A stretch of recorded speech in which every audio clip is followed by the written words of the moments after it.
The ship did not explode. That was the only good thing anyone could say about it. It broke apart on the way down, not in a clean, dramatic fireball the way it happened in the old human movies, but in a slow, grinding tier of metal and pressure seals that sounded like the hull itself was screaming. The cargo vessel Arden's run had been 3 hours from Outpost Verith 9 when the engine relay failed. After that, everything happened fast and badly. The crew of 9 made it into emergency pods. The cargo did not have that option.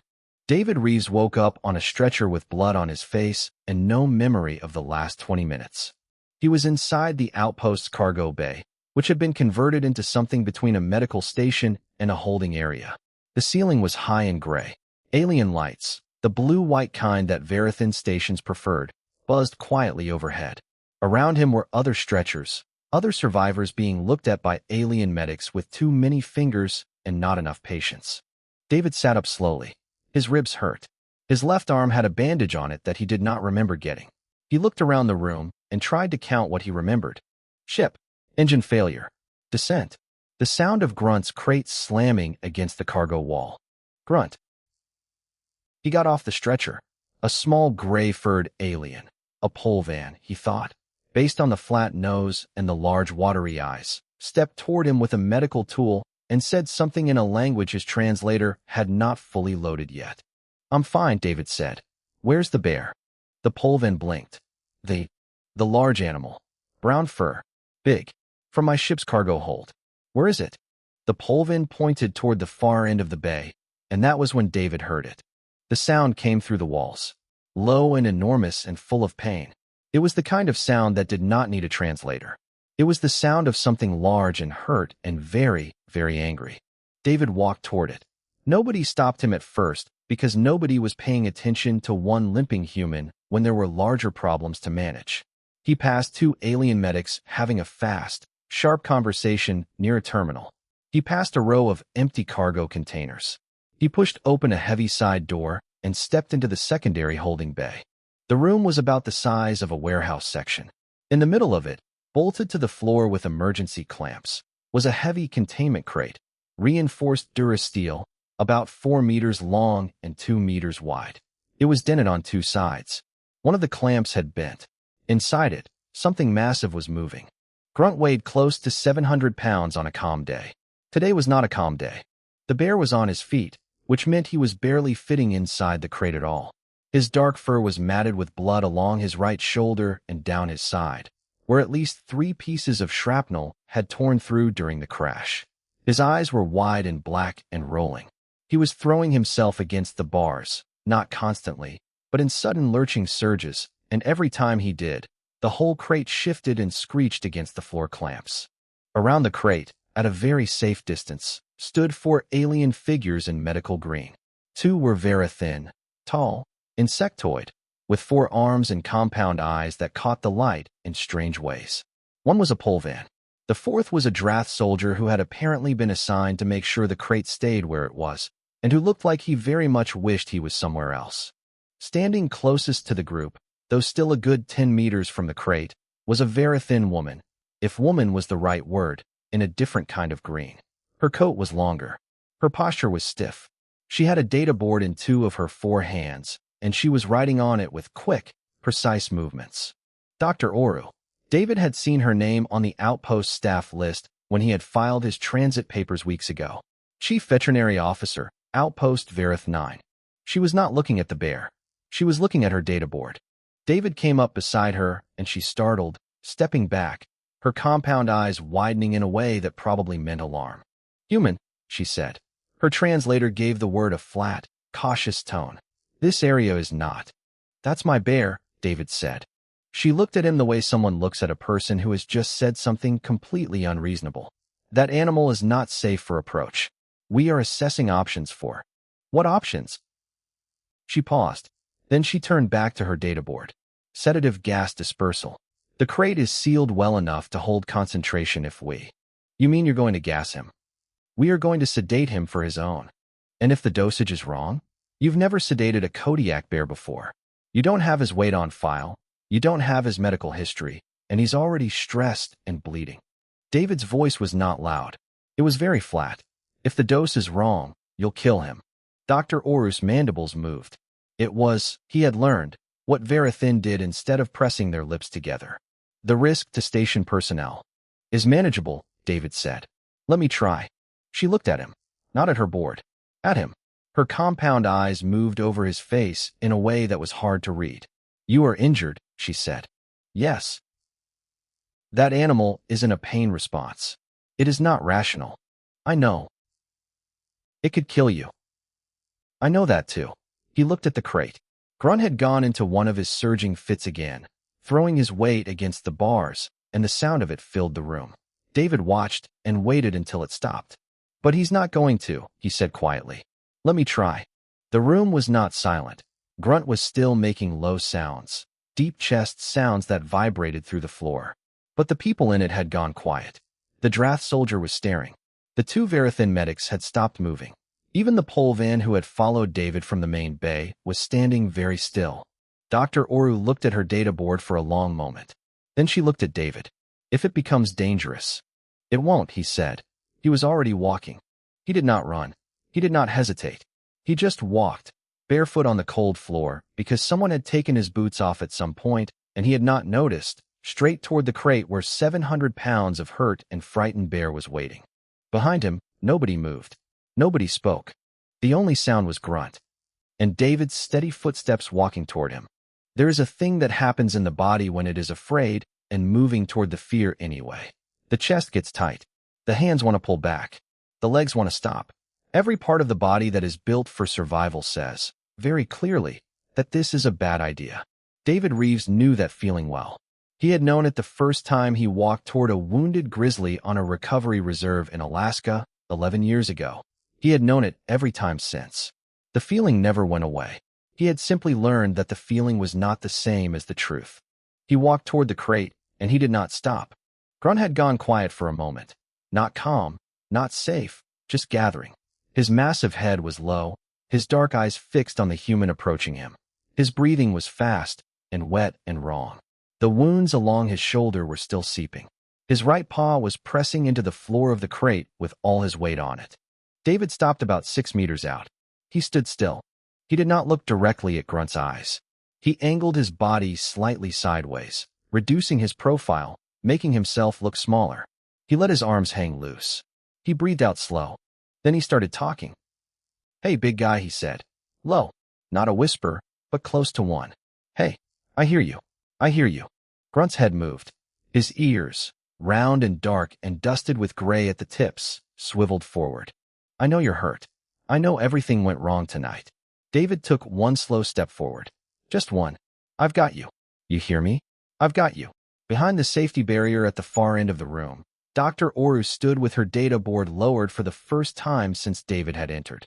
Beside her, her assistant, a young pole van named Rail, gray-furred and wide-eyed, was holding a biosign scanner and watching the human with an expression nobody on the outpost had a word for yet. His heart rate is high, Rail said quietly, but he is breathing in a controlled pattern. He is afraid, Dr. Oru said. Yes. Rail watched the scanner, but he is choosing the pattern deliberately. His body is afraid. He is overriding it. Dr. Oru's mandibles moved slowly. She had treated animals from 32 different worlds. She had protocols for frightened creatures, for injured ones, for ones that had been mistreated and could not be approached without sedation. None of her protocols involved a member of the same species simply walking up and talking. This is statistically suicidal behavior, she said. Yes, Rail agreed. He did not look away from the scanner. David had moved to 4 meters now. Grunt had not charged. He had done something else instead. He had made a sound. Not the roaring surge from before. Something lower. A sound from deep in the chest. Not exactly a growl. Not exactly anything else. It was the sound of an animal that was in pain and confused and not entirely sure yet what the thing in front of it was going to do. I know, David said. He answered the sound directly, as if it had been a sentence. I know. It hurt. The whole thing went sideways. None of it was supposed to happen. He took another step. 3 meters. But you made it. You're still here. That's what matters. Grunt's head lowered slightly. Not an attack posture. A listening one. David had spent a long time learning the difference. He kept talking. Not commands. Not orders. Not the sharp single-word instructions that handlers sometimes used with trained animals. Those were useful in their place, but Grunt was not a trained animal. Grunt was a wild bear who had been darted, crated, loaded onto a ship, subjected to engine failure and a crash, and was now bleeding in a metal box inside a room full of alien creatures he had never seen before in his life. Commands would have meant nothing. What he needed was something that sounded like the world was still making sense. David gave him that, word by word, step by step. 2 meters. Grunt surged. He threw his weight against the left side of the crate in a sudden, explosive movement. The bar screamed. The whole crate jolted sideways on its clamps. At the barrier, 2 of the alien medics stumbled back. One made a sharp noise of alarm. Rail's scanner beeped twice. David stepped to the right.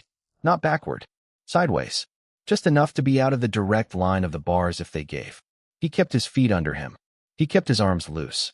He kept talking. Easy. Easy. That hurt. I know it hurt. Easy now. His voice did not change pitch. That was the hardest part, keeping the voice level when the body wanted to scream. The voice was everything. Animals read voices the way some species read data screens, pulling information from tone and rhythm and pace that the words themselves did not carry. The words were almost irrelevant. The voice was the message. The crate stopped shaking. Grunt stood inside it, breathing hard, staring at the man who had not run. David was at 1 meter now. He had moved without thinking about it. The way the body moves when it has done something enough times that the motion lives in the muscle instead of the mind. He crouched down slowly, bringing himself below Grunt's eye level. He put his hand, flat and open, against the outside of the bars. The room held its breath. Grunt lowered his head. His enormous black nose worked, slow, deep pulls of air, sorting through everything the room had to offer, separating each layer of it. Metal, antiseptic, alien, blood, human. The pause lasted a long time. Long enough that Rail, watching his scanner, recorded it later as 37 seconds, though it felt much longer. Then Grunt pressed his head against the bars. Not hard, not a lunge. He just leaned his great scarred forehead into the metal and held it there. And the sound he made was low and tired and a little bit broken, and David pressed his hand flat against the fur that came through the gap in the bars and said, very quietly, "Yeah, I know, I know." Behind the barrier, nobody spoke. Rail looked at the biosign reading. Grunt's heart rate had dropped 11 points in 30 seconds. Dr. Oru stared at the data. She had no protocol for this. She had no entry in her database that described it. She stood very still for a moment, and then she wrote something down, slowly, like she was not sure how to spell it. David did not look back at them. He stayed where he was, his hand against Grunt's head, his voice steady and low. After a while, he turned just enough to look over his shoulder. "He's ready," he said, "but I'm staying in there with him while you work." Nobody argued. Nobody had the words to argue with. Dr. Oru picked up her data board. Her mandibles were very still. "Very well," she said. "Open the outer gate." The outer gate of the containment area opened with a slow mechanical groan, and David stepped through. The smell hit him first. Blood and animal musk, and the sharp chemical edge of whatever the outpost used to sterilize its holding areas. Under all of it, the specific warm smell of a large, living bear. Hay and earth and something old, something that had nothing to do with space stations or Galactic Union cargo routes. Something that belonged somewhere much older than any of that.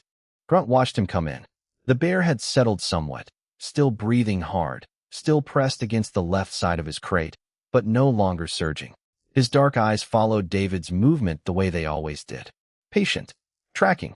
David moved to the right side of the crate and sat down cross-legged on the floor.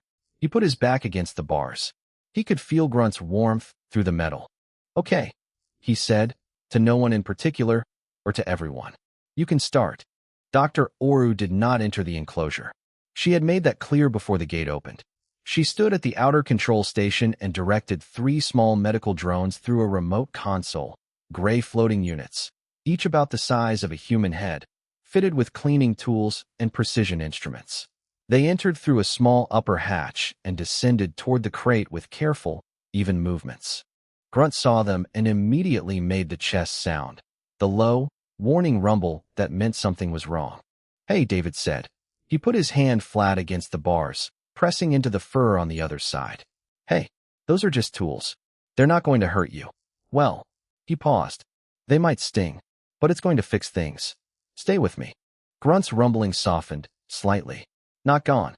Present. Like a machine running at a lower setting. The drones began their work. The first wound was on the right shoulder. A long tear, still ragged at the edges, where a piece of the cargo hull had caught Grunt during the crash. The drone moved toward it with a cleaning tool, and the moment it touched the wound, Grunt flinched and let out a sound that was somewhere between a bark and a roar. David felt the bars vibrate against his back. Easy, he said. Steady. Firm. Easy. I'm here. Stay. Grunt pressed hard into the left wall of the crate, twisting away from the drone. His head swung toward David's hand at the bars. He pushed against it. Not a bite. Just pressure, the way a frightened animal pushes against the nearest solid thing. David pressed back. I'm not going anywhere, he said. Right here. Just breathe. In and out. You know how to do that. You've been doing it for 10 years. At the control station, Dr. Oru watched the biosign readings that one of the drones was pulling from the bear. She had expected a full stress escalation when the cleaning began. The numbers had gone up, but not nearly as high as they should have. The animal was in pain. It was registering that pain clearly, and yet something was slowing the fear response down, smoothing it out. She looked at the human sitting with his back against the crate bars. Dr. Oru, that was Rail, standing just behind her right shoulder. His hand. He is keeping his hand against the bear's body. I see it. The pressure. Rail's voice had taken on the tone it got when he was solving a problem. The continuous contact. He is providing a physical anchor point. Something constant while everything else is changing. Dr. Oru did not reply. She watched the screen. She wrote something down. The procedure continued. 3 wounds treated, then a 4th, a smaller one along the lower back, harder to reach, that required the drone to reposition twice. Each time it moved, Grunt shifted and growled, and each time David's voice brought him back. Not to stillness, to a manageable level of not stillness, which in the circumstances was everything. 40 minutes in, a new figure appeared at the observation window above the enclosure. He was tall, taller than the door frames of most outpost rooms, which meant he had to angle his head to see through the glass. His skin was the dark green-gray of old stone, scaled in patterns that ran from his temples down to his collar. His eyes were gold and had no pupils that the light could find easily. He was dressed in the black of Galactic Union Command, with the rank marks of a senior officer on his chest. Commander SIV of the Draft had not been summoned. He had heard about the situation from a supply officer in the corridor, and he had come to see it because he did not entirely believe what he had been told. He stood at the window now and watched the human sitting on the floor of the enclosure. He watched the bear, massive and wounded, its enormous head turned toward the human's hand. He watched the drones moving over the animal's body. He watched the human talking in that low, continuous way, not stopping, not raising his voice even when the animal flinched and growled. He watched for a long time. The 6th wound was the worst one. It was deep, near the base of the ribs, and the drone had to go in at an angle to clean it properly. When it did, Grunt made a sound that was not like the others, a shorter, sharper sound that was much closer to pain than anger. He lunged sideways without warning, and one of his front paws came through the gap at the lower side of the crate bars in a reflex swipe that he was not in control of. The claws caught David across the left forearm. 3 lines, fast and clean. Blood came immediately. David made a short sound through his teeth. He looked at his arm. He looked at Grunt, who had pulled back and was pressed against the far side of the crate again, making small, confused sounds, as if he knew he had done something and did not know what. David put his arm down at his side. He put his other hand against the bars. Hey, he said. It's okay. That was not your fault. That was not your fault. Come here. Grunt's head turned. His nose worked. He smelled the blood. He made a different sound then. Not the warning rumble. Not the pain bark. Something quieter. Something that came from somewhere below all of it. Come on, David said. Come here. I'm still here. Grunt crossed the crate slowly and pressed his head against the bars again. David kept his good hand against the fur. He did not move the bleeding arm.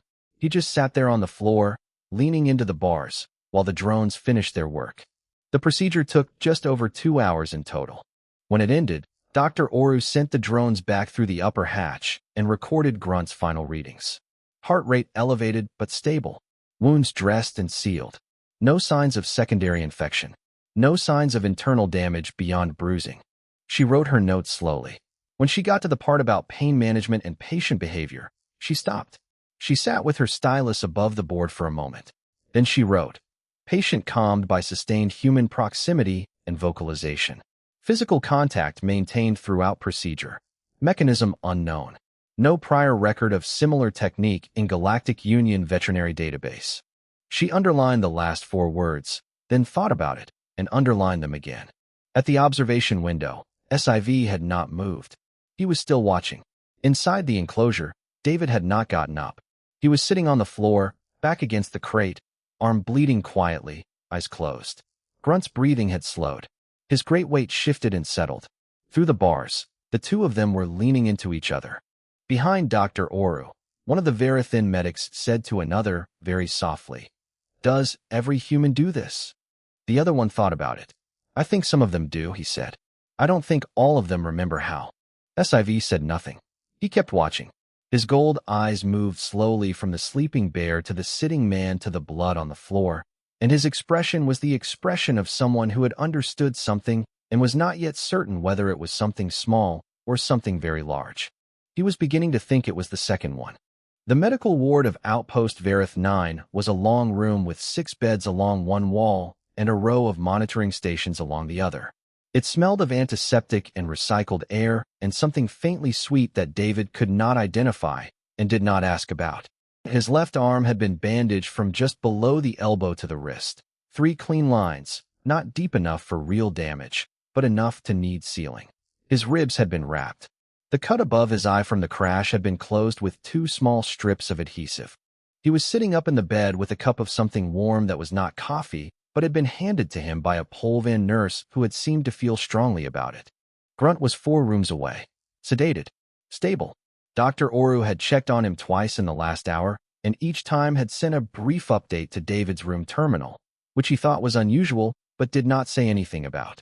He was reading through the crash report on his data pad, trying to understand what had happened to the engine relay, what could have been done differently, when the door opened and Commander SIV walked in. The draft filled the doorway the way a doorway does not expect to be filled. He was not a wide man, exactly, but he was tall and solid in the way that things built for difficult places tend to be. He looked around the room the way a soldier looks at a new space, cataloging exits, distances, sight lines. Then he looked at David. He did not sit down. He stood near the end of the bed with his arms folded behind him and studied the human with his gold, pupil-free eyes. "You are David Reeves," he said. His translator gave his voice a flat, dry quality, though some rumble came through from underneath. "Wildlife biologist. Galactic Union cargo escort, 3rd year. Earth origin."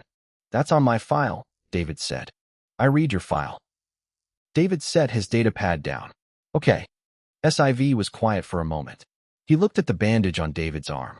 He looked at David's face. He seemed to be deciding something. "I watched the procedure," he said. "I know. I saw you at the window." Another pause. "My people do not do that. Put their hands in bear cages. Sit beside a thing that could kill them," SIV said. His voice was level. "Not unless they intend to kill it first. We have no framework for what you did." David thought about how to answer that. He thought about it for long enough that SIV seemed to decide the conversation might go differently than he had planned. "You are not a soldier," SIV said. "No. But you are not afraid." "I was afraid," David said. "I'm afraid every time." "That's not the point." SIV's head moved slightly. Not a nod. Something more cautious. "Then what is the point?" David looked at his bandaged arm for a moment. Outside the room, somewhere in the station, something beeped, a distant, routine sound, a machine doing its job. He had been trying to put this into words for a long time, for people who didn't come from where he came from, and he had never found a perfect way to do it. "On Earth," he said, "we lived next to animals for a very long time. Not in space, not in cities at first, in the dirt, in forests, in places where the things that could eat you were bigger and faster and had better teeth." He looked at his hands. "We hunted them. They hunted us. We watched them. They watched us. And somewhere in all of that, something developed. A way of reading each other. A way of not communicating exactly, but something close to it. Something that lived below language. SIV said nothing. He was listening in the way that soldiers listen, with the whole body, missing nothing. We didn't always win, David continued. Sometimes the bear got us. Sometimes we got the bear. But we never stopped going back. Because we needed to. Because they were part of what the world was, and we knew that, even when we didn't have words for knowing it. He paused. My species built starships. We figured out faster than light transit. We joined the Galactic Union. And some of us still go out to recovery reserves and work with grizzlies, because we almost lost them once, and we are not going to lose them again. He looked up at SIV. That's not a contradiction for us. That's just who we are. SIV stood very still. The Drath were, in David's limited experience of them, a species that expressed thought through stillness rather than movement.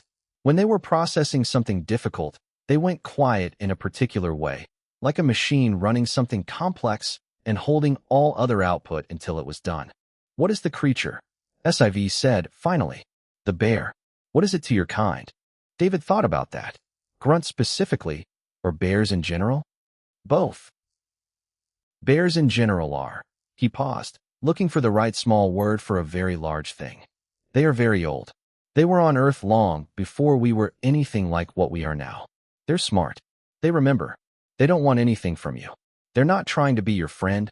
They're not trying to serve you. They're just living. On their own terms. In their own way. He was quiet for a moment. We almost wiped them out. Habitat loss, hunting pressure, climate, we took almost everything from them.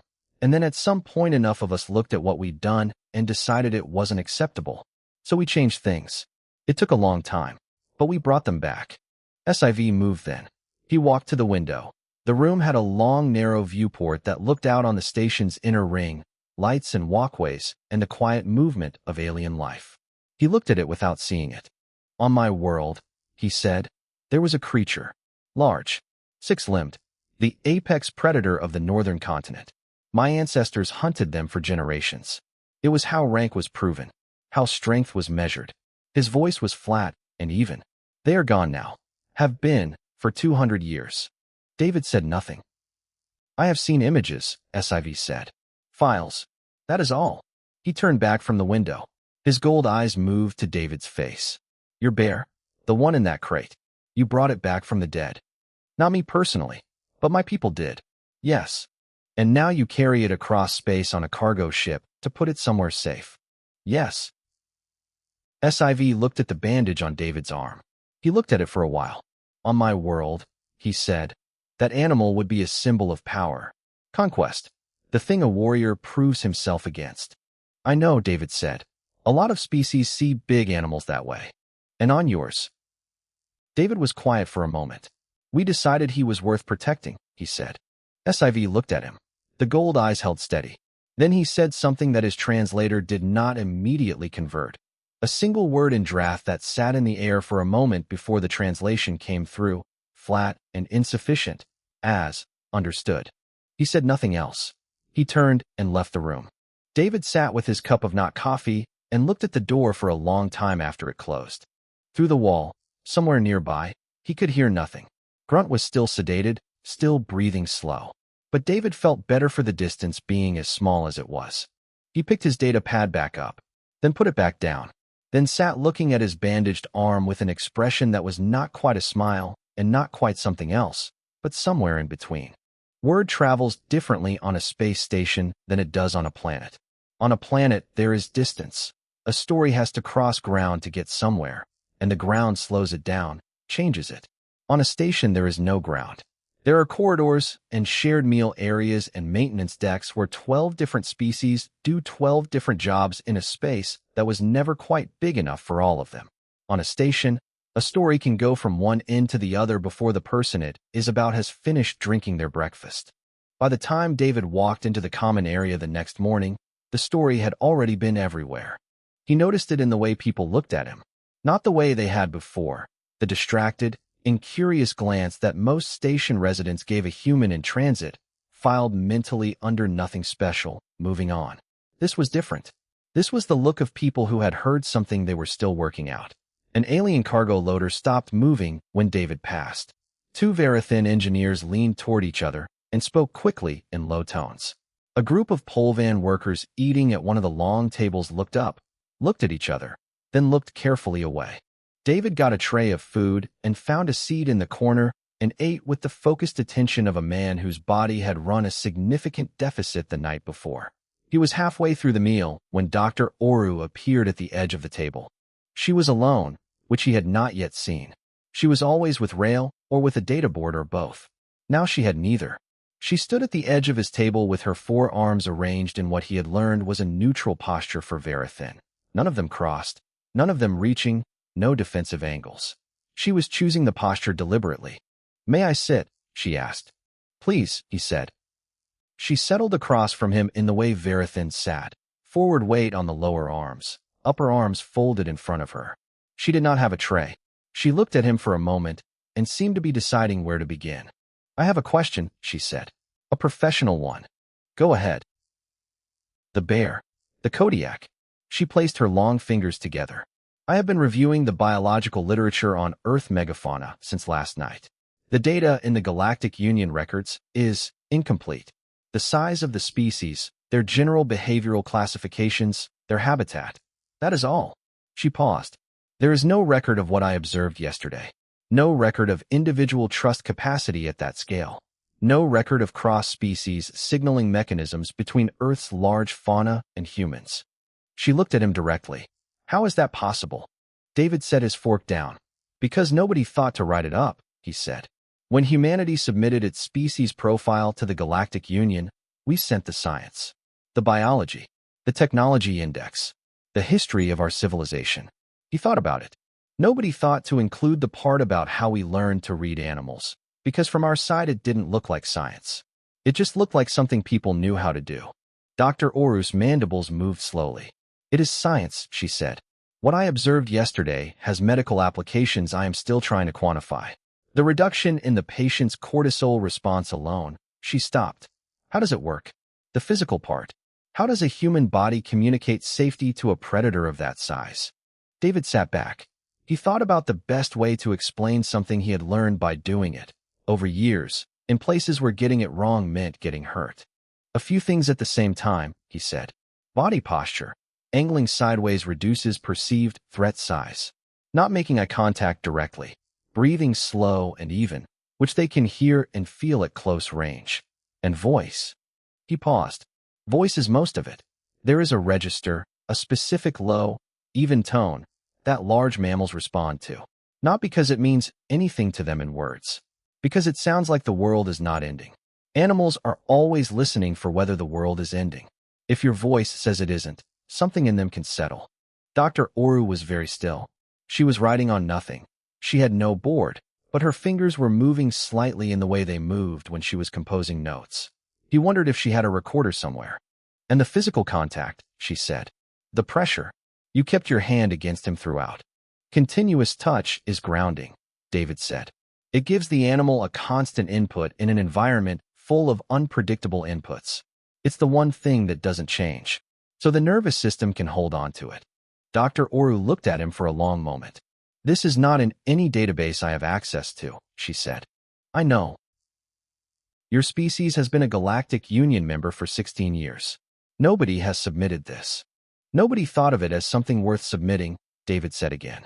"It's the kind of thing that gets passed down, person to person. You go out with someone who knows how to do it, and you watch, and then you practice, and eventually you learn. Is it common? Among your people?" He thought about that honestly. "It used to be more common," he said. "We're trying to remember it." She nodded slowly. It was a human gesture. He had noticed that several of the station staff used it now, probably picked up from human visitors over the years. "I intend to submit a formal request to the Xenology Division," she said, "for comprehensive documentation. There are medical applications here that we have missed entirely. If a sustained human presence can reduce the cortisol response in a species as large and as stressed as the one I treated yesterday." "It works with a lot of Earth animals," David said. "Not all of them. And it has to be learned. It is not automatic." He picked up his fork again. "But yes, it's real." From across the common area there was a small sound. A collection of small sounds, actually, like several small things happening at once. David looked up. At the far end of the room, along the inner ring corridor, there was a viewport set into the wall near a junction. Through that viewport was a partial view of the monitored bay where Grunt was being held during his recovery. 3 small figures were pressed against the glass. Polvan children, he realized, the round-eared, large-eyed children of the family that had been living on the station for the past several months. They were standing on something to see through the viewport. Their faces were flat against the glass. Their breath was fogging it. Inside the bay, Grunt was awake. He was lying down, which was a good sign. A standing bear on a station was a bear that was ready to do something, and ready to do something was not what anyone wanted right now. He was lying on his side, big chest moving with his breathing, his dark eyes open. He had heard the children. His ears had swiveled toward the viewport. The 2 of them, the bear and the 3 small aliens, were looking at each other through the glass. David reached for the room intercom on the wall beside the table. He keyed it to the bay. "Hey, Grunt," he said. "Low. Easy. You're all right. Those are just kids. Nothing's happening. Go back to sleep." Grunt's ear moved. His eyes found the intercom speaker. He made a sound, a low, brief exhale, not a growl, more like a word in a language that didn't have an alphabet, and then laid his head back down and closed his eyes. One of the Polvan children turned from the glass and looked at David across the common area with enormous, round eyes. She said something in Polvan that the translator rendered as, "How did you do that?" David smiled. "Practice," he said. That evening, Rail sat at a station in the medical bay and typed a report addressed to the Galactic Union Department of Xenology. He wrote it 3 times, because the first 2 versions did not feel accurate enough, and accuracy was something he cared about deeply. The final version read, "Recommend immediate and comprehensive documentation of human to Earth fauna interrelationship biology and behavioral protocols. Knowledge gap confirmed to be significant. Observed applications in medical stress management, non-sedative behavioral calming, and patient cooperation procedures suggest this area of study has been substantially overlooked at the union level. Initiating preliminary field notes under the supervision of Chief Veterinary Officer Oru. Urgency, high." He sent it. He sat back. He looked at the ceiling for a while. He thought about the man sitting on a cold floor with his back against a crate full of a 700-pound bear, bleeding from his arm, and still talking. He thought, "We have been in space for a long time. We have met a great many species. We have classified so many things." He wondered what else they had missed. 3 days after the crash, the docking bay of Outpost Verith 9 was quieter than usual. Not empty. There were people there, outpost staff, a few cargo workers who had found reasons to be on that side of the station, the Polvan family with their 3 children standing in a neat, round-eyed row. Dr. Oru and Rail were near the bay entrance. Commander SIV was further back, standing alone the way people stand alone when they are not entirely sure why they came, but are sure enough to be there. The transfer vessel was a mid-range shuttle.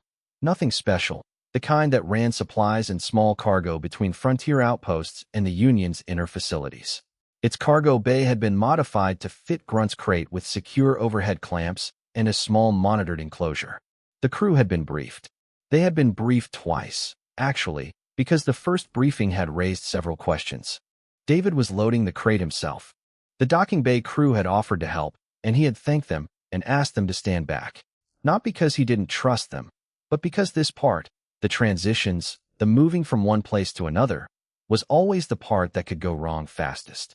An unfamiliar hand on the crate. An unexpected sound. A movement at the wrong angle. He guided the crate onto the loader track with slow, careful movements and talked the whole time. Not to the crew. Not to the people watching. To Grunt. "Almost done," he said. "This part is annoying, I know, but it's the last time for a while. When we get to the facility, you'll have ground under you. Actual ground. Trees. You're going to like it." Grunt was watching him through the crate's forward viewing panel. He was alert. Ears up, dark eyes moving over everything. But he was not pushing against the walls. His big shoulders were relaxed. His paw was pressed to the lower front corner of the crate, which was the corner closest to where David was standing. David put his hand flat against the panel for a moment. "Good," he said. "Good boy." He turned back to the loader controls and began securing the clamps. Dr. Oru crossed the bay while he worked. She waited until he had the 3rd clamp secured before she spoke. because she had noticed over the past 3 days that he did not like being interrupted mid-task, and she had begun to consider that something worth respecting. "I have something for you," she said. He looked over. She was holding a small data chip in 2 of her fingers. She held it out. He took it. He looked at it. "What's this?" "My notes," she said. "The complete documentation from the procedure. The biosign readings, my clinical observations, Rails reports. Everything." She paused. "I have also included the formal proposal I submitted to the Xenology Division, with your name attached, as the primary case study source." He looked at the chip for a moment, then at her. "You didn't have to do that. I am aware." She folded 2 of her arms. "I have been in veterinary practice for 22 years. I have never written a case note that said mechanism unknown and meant it as a gap to be filled rather than an error to be corrected. You have given me something I did not have before." She paused again. He was beginning to understand that her pauses were where the important words lived. "That deserves acknowledgement." He put the chip in his jacket pocket. "Thank you, Dr. Oru." Her mandibles moved. He thought it might be the Verithin equivalent of a nod.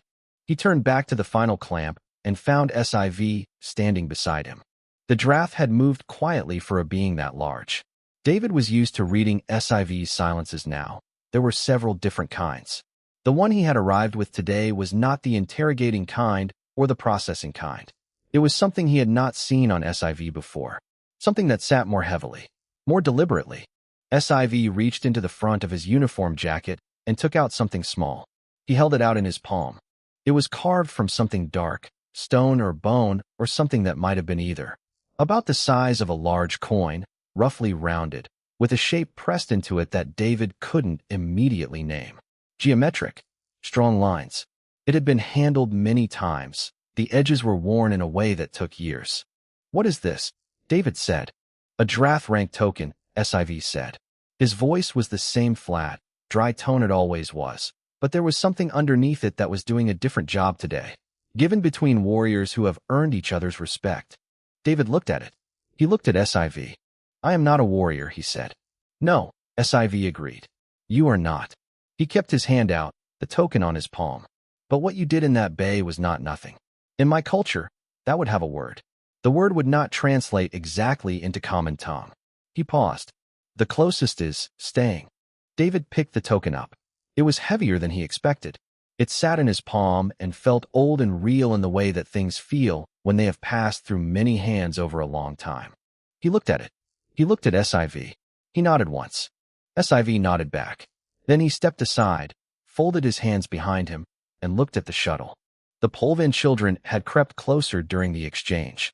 The eldest of the 3 was at the edge of David's peripheral vision, watching Grunt through the crate's side panel with wide, careful eyes. David crouched down near her.